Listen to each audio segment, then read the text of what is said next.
Day 7 of the bathroom build, and it's very hot today.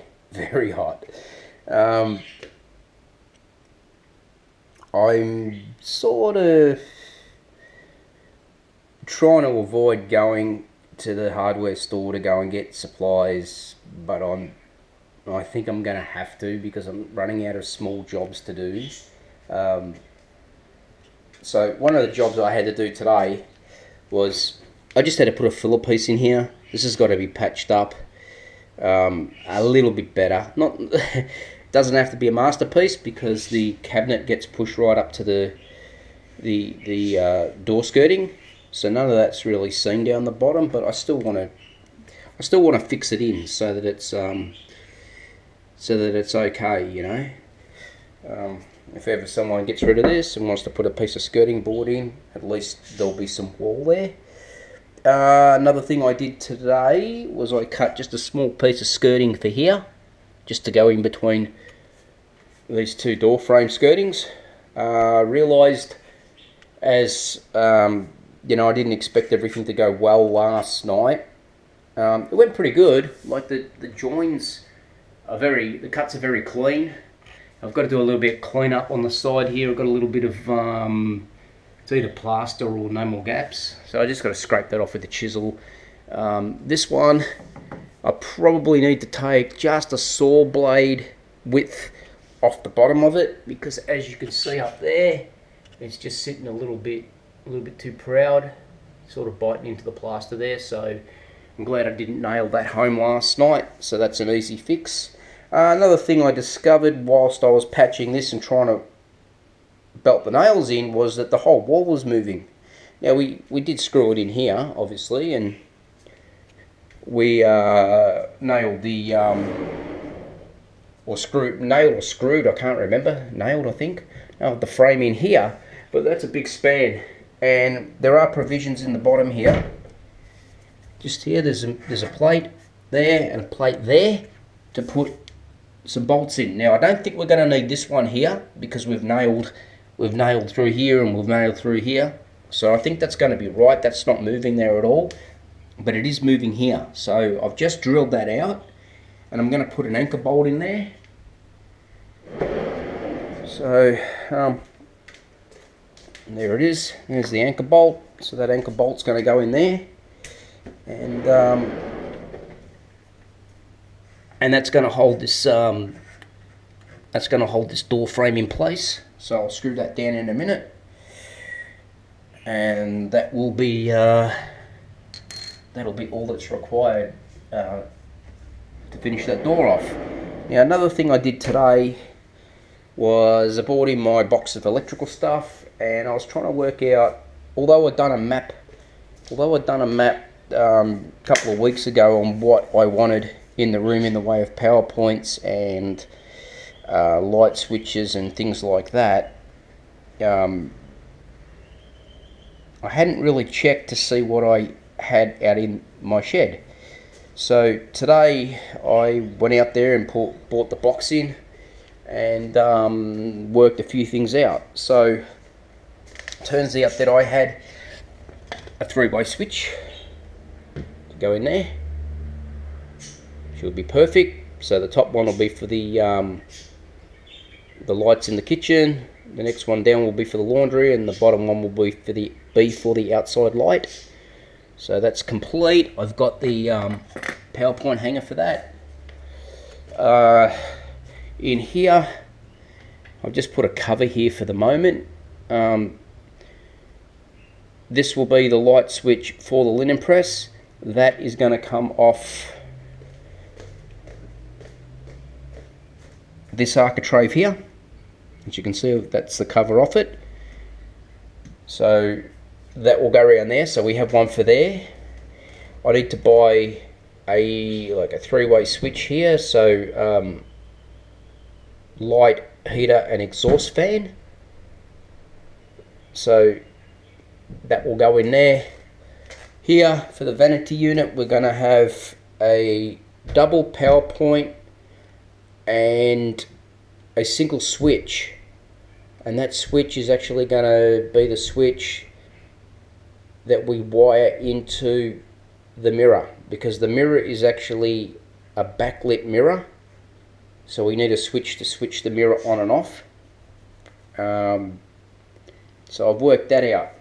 Round here in this little hallway between what will be the doorway into the toilet and basically the bathroom, I'm going to put just a single power point down here on the wall,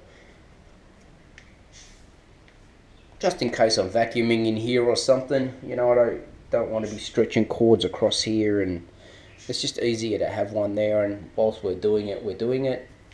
Over there, I don't have a power point for that yet, but I'm going to put a double in there as well. I do have a cover, so but they come with the cover anyway. But yeah, just for mock-up purposes at the moment, I've just sat there to know where I want it to be. What else? Okay, I needed a couple of junction boxes and other bits and pieces for all the wiring. You know, we don't exactly know how many we need, and I don't know what Paul's going to do. As you can see, there's the power point for the fridge, so that worked out really good. Still got the cabling on it, but that was a power point for something else, not the fridge. The fridge one, which I ended up painting, but we'll remove all that paint. This one will work for the microwave. That will go inside this cupboard. I've got enough cable to run from the back of the power point behind this microwave down through the wall cavity and into the back of the cupboard. So that's all taken care of. And junction boxes, what have I got? I've got one complete junction box at the moment, and I've got one junction box cover because I dropped the base down a wall cavity about 12 months ago. So I'm just going to pick up a couple more junction boxes. Got to pick up some cable saddles for the cabling. I've only got 8 left, so pick up some of those. And where's my list? I've got lists and lists and lists of stuff. So so we're needing one double power point,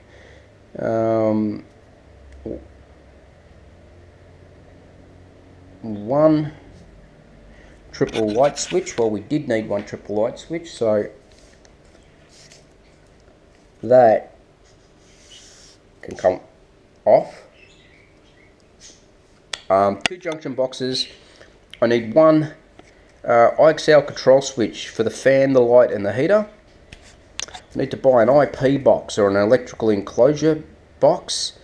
500 by 300 by 150. I found one in those sizes, but if I could get it at 100 deep, that would even be better. So I've got to go and ask, because what I found online, the smallest I found online was 150, and that just sticks out a little bit. The wall cavity is 100, not 150, so we'll see what we can do with that. I've also got to get some wire. I'm thinking about using Paul's wire for now, and then whatever we use off his reel, or roll, whatever you want to call it, I'll just replace that, because I don't know how much to go and buy, to be honest. I need one double power point with a 3rd toggle switch in it for the mirror light switch, and I need 3 power point brackets. So that's those metal brackets there. I need one single bracket for what will be the single light switch into the linen press. I need one mounting block. Now, the mounting block, the reason I need that is when we put this IP box up here for the NBN boxes, I'm going to need a power source. So I need to put a power point inside that IP box. So I do have an old PowerPoint, but functional PowerPoint. It's nothing flash, but it's never going to be seen. So it doesn't need to match the rest of the house. It'll be inside the box. So I'm going to need a block to space that out from the cabinet. So that is something else we need. I just mentioned we need a bag of saddles and to suit 1.5 millimeter cable. Excuse me, I'm just having a sneezing fit. So I'm going to speak to Paul and see if he can get this cheaper for me at trade than what I can get it at trade for, because I only get, I think, 5% off this stuff at the hardware, where Paul, being an A grade, probably gets a lot better deal than I would if he goes to somewhere like one of the big electrical places like Middendorp's or L&H or Lecky's. So I'll ask him the question tonight. He's actually getting the engine bay of the Mustang, the 65 Mustang, painted today, which is fantastic because we'll be able to move on with putting the engine and gearbox and suspension and steering and everything back in that car in a few weeks' time. So we've got a long weekend coming up, so hopefully we can use that long weekend to get some work done on his car. And then I think the next big session will be over Easter. We have 4 days over Easter, so we're going to really get stuck into it then.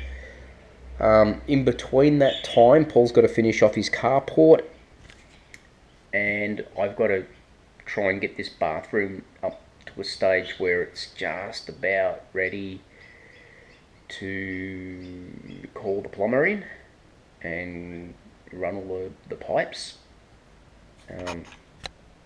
So yeah, the Mustang's still on the cards, but we've just got to work out, we've got to get some other stuff done first. He needs that carport finished for the Mustang, and I need this bathroom doing whilst he's doing the carport. Okay, other things that we need to do today, or that I had on my list from yesterday, was I was going to install the 3-in-1 IXL. We'll just call it a Tastic because I can't think what it is. It's like a, I think it's called an IXL Sensation. It's the next one up from the basic Tastic. So I was going to install that today. I was going to move the downlight as well, but it's so hot up in that roof cavity. It's like 36 degrees outside, so you can imagine what it's like in the roof. So I might have to give these two a miss, because in order to install this, I need to get up and move away all that blow-in insulation. And pretty much the same with the downlight. I'll need to move all that insulation around where I'm going to drill the hole in the roof. Cut and remove plaster from the vanity wall. So that's still on the cards, where this cabinet is. Move that out, or move it across, or just move it somewhere, and then cut that plaster board out and get ready for Paul to come and give me a hand to lift that over, and we'll try and transfer it into here somehow. We may have to fold it in half because, stupid me, put the noggins in so we can't walk it through, and we can't get it through the doorway because it's lower, but we'll work it out. We always do. So that means having to tear up the skirting board here all the way to the corner. I don't have to go all the way here, all the way along, but because I'm doing full, I'm tiling all the way down, probably will rip it up actually. I've got to take that all out, so it doesn't matter if I damage that, and it doesn't matter if I damage the plasterboard either, so I'd sort of go in there and rip it out, but I'll be as careful as I can, because whatever I can reuse is always good. Same here. Should have taken this piece of skirting out from the get-go, but what I can do is I'll get my reciprocating saw and I'll just cut it up here. That can stay behind, or that can stay in here in the frame, because that'll get covered. and this one will come off pretty easy as well. So that'll be all the skirting board out of this room. If I can take this out in one piece, I can reuse that in the linen press on that far wall there, and on the return here there will be no skirting along the floor because I want the cabinets to push hard back against the plaster like the cabinet in the laundry, and then obviously just up around that little turn, and then along the wall, and then back to where this wall steps in, there'll be skirting there. So any skirting I can save means I don't have to go out and buy it, which is good. I've got a little bit outside as well, so at the moment it's looking good. It's looking good. Like, you know, we won't have to buy any for in here, which will be a bonus. What else did I have to buy? Ah, yes, the door frame that I thought I had, I don't have. So I need to actually pick up a door frame as well, which is no biggie, but they're not that expensive. So getting back to my to-do list, so it was cut and remove wall plaster from vanity wall, and then it was install the toilet door frame. Well, I can't do that because I've got to go down and buy it. Nail plasterboard in laundry, cut glue nail, in laundry. So I've done that. I'll put that patch panel in, but it obviously has to be finished off when all of this is done.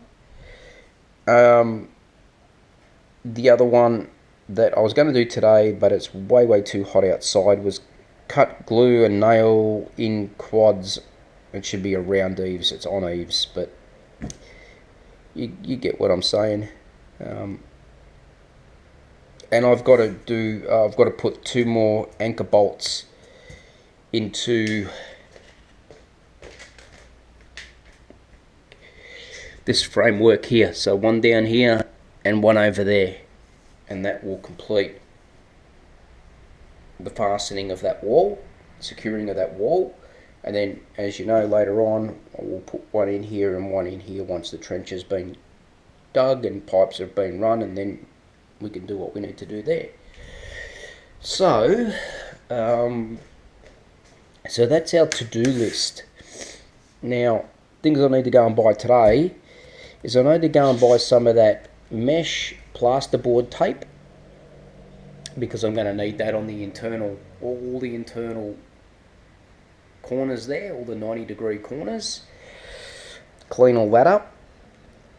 I need to get a tub of plaster. I need to get steel corner edging, so all these architraves have to come off again. These are just all sitting here, as you can see, they're all loose, not nailed home. So I've got to do all the edges and get all that nice. I've measured up also for this external corner here, and I think I've measured no, that's it just for that one. So yeah, I've got 4 measurements there. I've got a 2.4 and a 2.4 for the fridge. I've got a 770 for over the top of the fridge, and then the one in the external one in the bathroom itself, it measures in at 1.840. But obviously I've got to buy this steel corner edging in whatever lengths they come in. So yeah, I might be able to you know, they might come in 3 meter lengths, so then I'll cut that. I've got 600 left. I might be able to use who knows, I don't know, do the same there, and then I've got 1200 left. Buy a third one, and then we can get those 2 done as well. I've got to buy some wall and ceiling adhesive, or just some and I've got to buy some no more gaps as well. I need to get some plasterboard nails. I need to get what's this, door frame to suit 7. Oh, I've got to get the door frame to suit the door out there, which I think is like a 7. What are they? 720 or 740 door or something like that. All the ones in the house are 820 or 840, something like that. I don't know what size they are, but I've got to get the smaller one. I've got to get the door frame to suit that. I've got to get what I call skirting board nails, but they're just brads. But I know what they are. Plasterboard screws, and some skirting board. I've got to get a piece for along here to finish this off. It's the only thing I don't have in my like surplus piles of offcuts and stuff I've removed. So I've just got to get a piece for there. I don't know what lengths they come in. They probably come in about 2.5 meters or something, which is no drama, because whatever I've got left over I can use in the linen press. So yeah, so that's supposed to be today's plan. So we've got our list of things we need to do. We've got our list of things we need to buy, or that we can buy today to get started on some more stuff here today.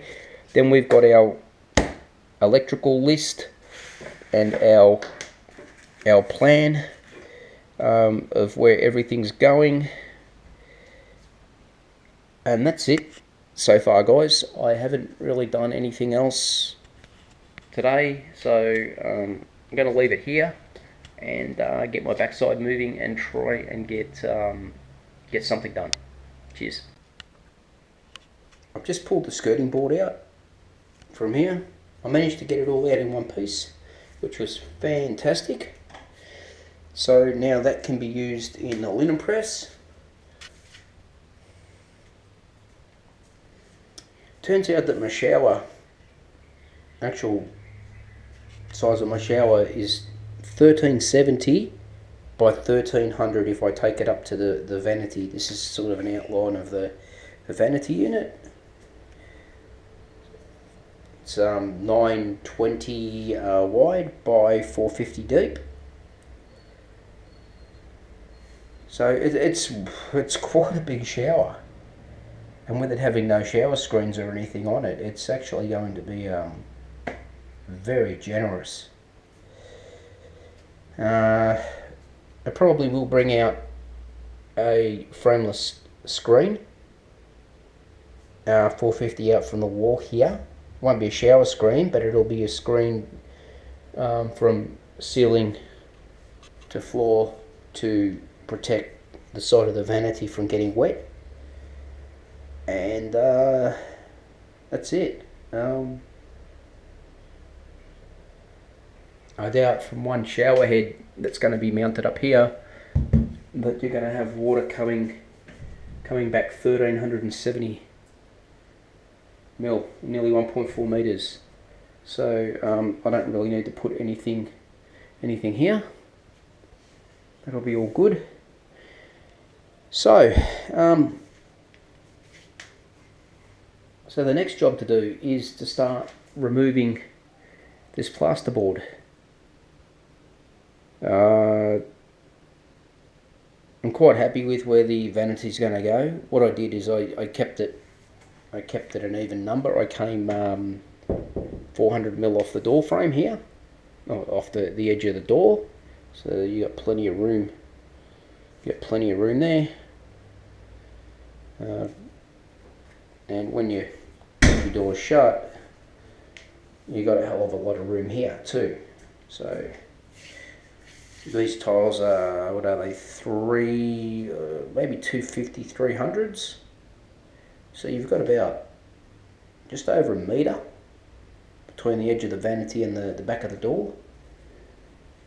So that's plenty of room. It opens up. It's not close.